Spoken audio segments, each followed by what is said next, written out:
Reselling is not always rainbows and butterflies and smooth sails. Hey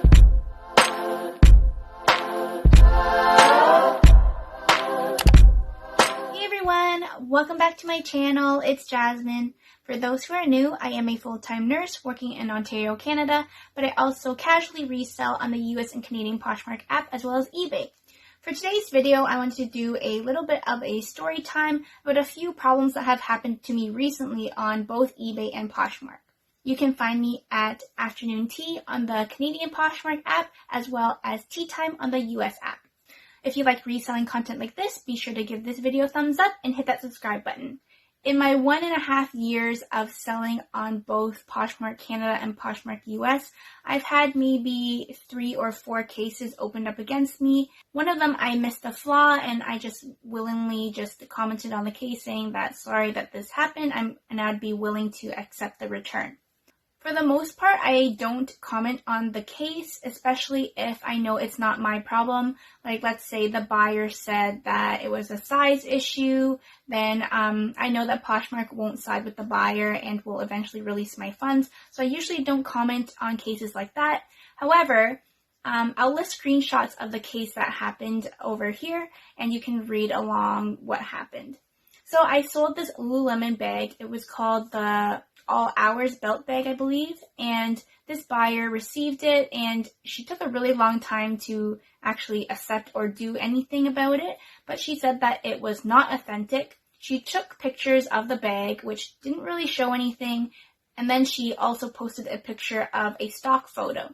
In my listing, I did include stock photos of the bag as well as the actual item, and it was brand new with tags. I did purchase it from a Lululemon store, so I know that this bag was authentic, and she claimed that it was not authentic and the quality was cheap, and it didn't match the stock photo that she had posted. So number one, she didn't post the same color stock photo that I did, or that I had sold to her, and she claimed that she had brought the bag to the Lululemon store at some mall, and the manager had said that it was clearly a fake and a bad replica. So after conversing with her, I told her exactly what I just mentioned, that I had bought it from a store, so I knew that it was authentic. Unfortunately, I didn't have the actual receipt of the bag, but I pointed out many different things that proves that it is real. For example, it had the tag still attached, and most fakes don't have, the tags do look off, or there's spelling errors, or like other things that are just off about the bag. I did make a video about how to tell fakes from real Lululemon, and I'll link it above. So yeah, I just described it. I showed comparisons between the two, and on the actual tag, there is a code that you can take a picture of, and it'll automatically send you the link to the actual post. And also, the actual code for the product was also on the tag as well. So usually fake ones, those things won't actually line up with the real thing, and I've never seen a fake that had the actual QR code on the tag as well. So after conversing, she just kept saying that, that she didn't want it and it was clearly a fake, blah, blah, blah. And she even offered to pay for the return shipping herself. I'm not really sure if she's new to buying on Poshmark and that she knew that Poshmark actually pays for the label. I tried to stay as calm as possible while communicating with her, but obviously ever since she posted that she had sent it to the store and they said that it was fake, like, I was kind of annoyed with the buyer realistically, but I just tried to say that, the issue is not that I'm willing to accept the return, which one, because I sold it to US Poshmark, it was way more of a hassle for me to accept the return. And in her pictures, it didn't really look like that she still had the tags attached. If I was willing to accept the return, obviously I would want it in the same condition that I sent it to her. So I did ask if the tags were still attached, and she kind of gave a very vague answer about it, but all she wanted was saying that, she wanted to return the item and if I would accept the return. In the end, I said that the issue wasn't whether or not I would accept the return, but that she was falsely saying things, that she had brought it to the store and they said that it was fake. And then, in the end, out of nowhere, she just said, oh, I can see that you are being honest and it is a real item, and, I don't know why the manager said that it was a fake, and please close this case. So that was the end of that.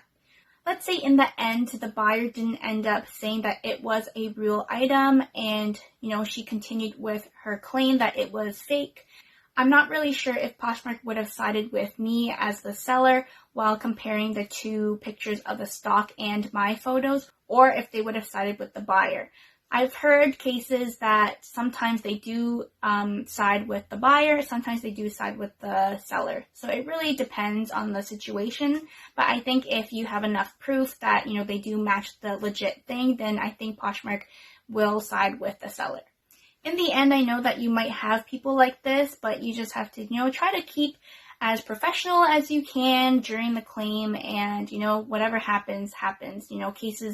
Cases open and cases get closed. They might be in favor of you or against you. It's all part of having this business model. Now, another story that I want to share with you is a buyer that was on eBay. So I sold this New with Tags jersey, and it sold full price, and I sent it and everything was good. It arrived at the buyer's post office, and they had left them a card to where to pick it up. So it said that it was just waiting, and they sent them reminders. I also sent them a reminder on eBay through messaging system saying that just a reminder, the item that you purchased is in your post office. Please pick it up within the allocated time or it will be returned back to me. I didn't really hear anything about it, and eventually it was shipped back to me and I received the item. So I contacted the buyer again saying that, hey, this returned to me. I can offer you a refund for just the cost of the item, or you'll have to pay shipping again for me to ship it out to you. So finally, the buyer actually responded back and said, sorry about this, but I would like a refund for the item. So because it returned back to me, on my eBay status, it actually said that it was delivered, except it'll show that it delivered back to me. Usually when a buyer wants a refund, they have to open a case just claiming that, it wasn't as described, or if there was issues or any sorts of things.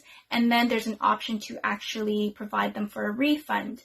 So I did contact eBay because I wasn't sure how to proceed, because there was no option for me to give them a refund except through PayPal directly. And they said that because the buyer didn't actually pick it up from their post office, it is their responsibility to do that, and I was not obligated to give them a refund.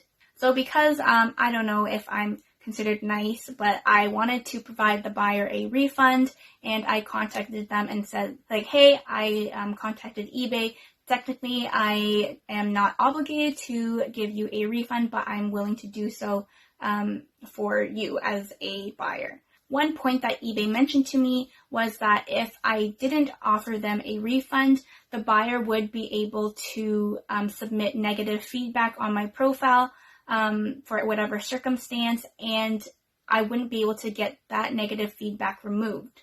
In order to be protected by allowing negative feedback to be removed, apparently the buyer has to open a case for whatever reason, and through that case, then the seller has protection if they receive negative feedback. If the negative feedback is misleading in the situation, then eBay can actually remove that negative feedback. So I mentioned to the buyer that if they wanted the refund, then they would have to open a case, so that, kind of just protects me as a seller. So in the end, if the buyer does end up giving me negative feedback, then I would be able to contact eBay and they would be able to remove that negative feedback away. So just for future purposes, if you do sell on eBay, you aren't obligated to give them a refund. And it is best that you always tell the buyer that they need to open a case in order for you to issue any returns or any future actions on the case, just so that you're protected in that way. So that's all that I have for today's video. I hope you found that helpful or at least entertaining, and you can maybe share in my misery of, unsuccessful sales or any troubles that you've had. If you had any interesting ones, feel free to leave them in the comments below. I'd love to hear your stories. Again, thanks for watching, and I'll see you in my next one. Bye!